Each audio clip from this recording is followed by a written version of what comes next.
Selon le ministère namibien des Finances, l'impact résiduel de l'exploration pétrolière en cours sur les activités économiques nationales et l'augmentation de la production d'uranium suite à la hausse des prix va booster la croissance économique de la Namibie en 2024. Le pays d'Afrique australe projette des perspectives de croissance économique de 4% en 2024 et 5,6% en 2025.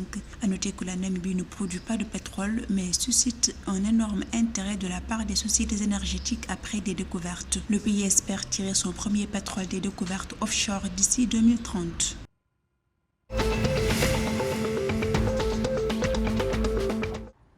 L'Afrique du Sud et l'Inde avaient refusé mercredi 28 février 2024 d'arrimer un accord finalisé lors des négociations de l'Organisation mondiale du commerce OMC. L'accord conclu par 125 pays, soit environ les 3/4 des membres de l'OMC, vise à simplifier les formalités administratives, à améliorer l'environnement des investissements et à encourager les investissements directs étrangers. Toutefois, cette position de l'Afrique du Sud et de l'Inde pourrait être revue.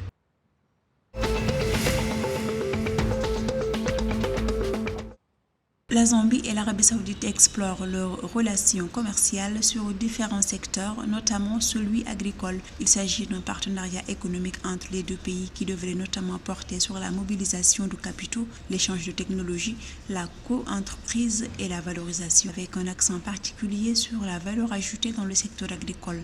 En outre, vu l'importance du secteur minier dans le développement de l'industrialisation et la diversification économique de la Zambie, le pays d'Afrique australe espère des opportunités d'investissement de l'Arabie saoudite dans les minéraux essentiels tels que le manganèse, le cobalt, le nickel et le cuivre.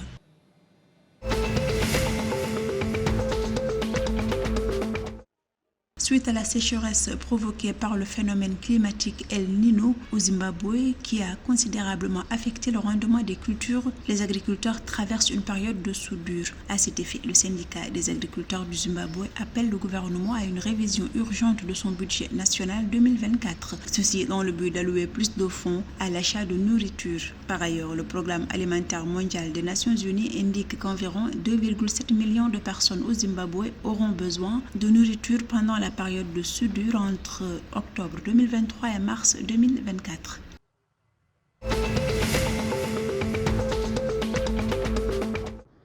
En Angola, les clubs, associations et centres sportifs de la province de Bié sont tenus de présenter leurs dates de tenue de leurs assemblées de révision et de renouvellement de leur mandat pour le cycle olympique 2024-2028 au plus tard à la date du 8 mars 2024. Selon les autorités sportives de la province, cette décision vise à assurer le respect des délais fixés par le ministère de la Jeunesse et des Sports angolais. À cet effet, les organisations sportives qui ne respecteraient pas ces délais verront leur conseil d'administration transformé en comité de gestion et sans droit de vote dans leur fédération.